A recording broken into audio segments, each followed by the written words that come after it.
name is Roland Iyahi, the former MD NAMA, and currently MDC or Top Brass Aviation, and a member of the AON.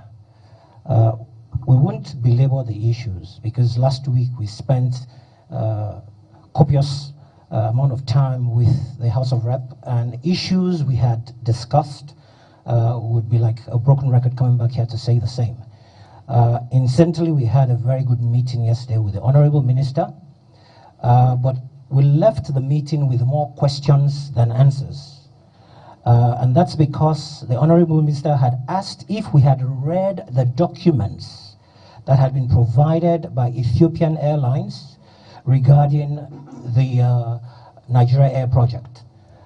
We took time to search for and found the documents, and indeed, reading through the document overnight and looking at all the issues, we actually have come to the conclusion that the issues we raised at the House of Representatives regarding the issue that the essence of a Nigeria Air is the dissemination of the domestic carriers, we still stand firmly on that ground. Because when we reviewed the business case that was provided by Ethiopian Airlines, premised on which they were chosen as a preferred bidder, it is evident that what Ethiopian Airline has decided to do, taking advantage of a single African air traffic market, is to enter into the Nigerian market, use predatory pricing to the detriment of the domestic carriers over a period of 6 months,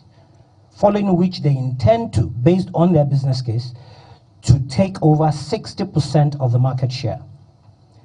It is our conceived and belief that if this happens, a 6-month period of price wars, fair wars in a domestic market would lead to the liquidation of several carriers domestically.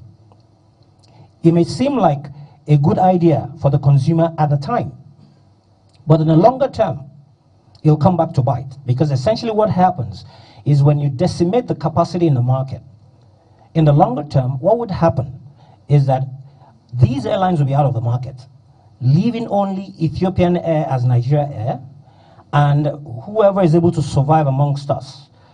When there is a scarcity of capacity, Economics 101 will take no effect. Demand and supply. Once demand outstrips supply, the fares will shoot up. So to what benefit will that be for the consumer in Nigeria?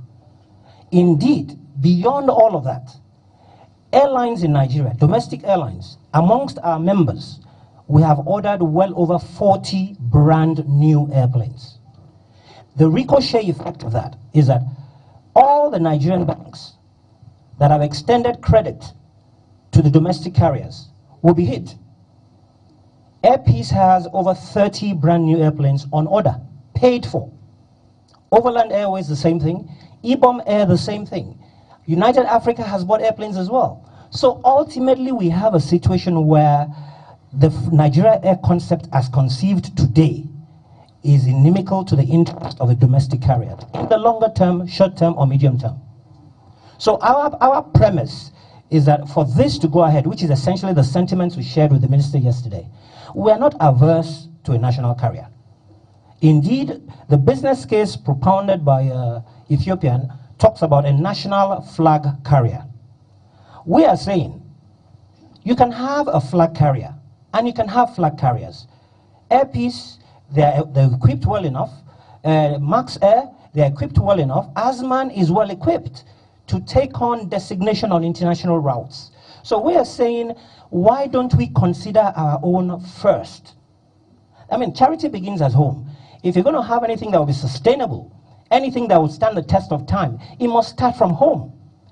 Ethiopia does not have any real agenda to grow Nigeria. Ethiopia has a vision 2025. It's been translated to 2035. That vision is clear. Aviation colonialism in Africa, using SATIM as a premise. So if we now allow them to come in on a platter, how do we now say that our own carriers after they've been decimated by the monies that we pumped in by Ethiopian Airlines, can stand. Ethiopian Airlines is owned 100% by the Ethiopian government. It is a deliberate policy of that government to propel aviation because that's their major export. What are we doing for Nigeria?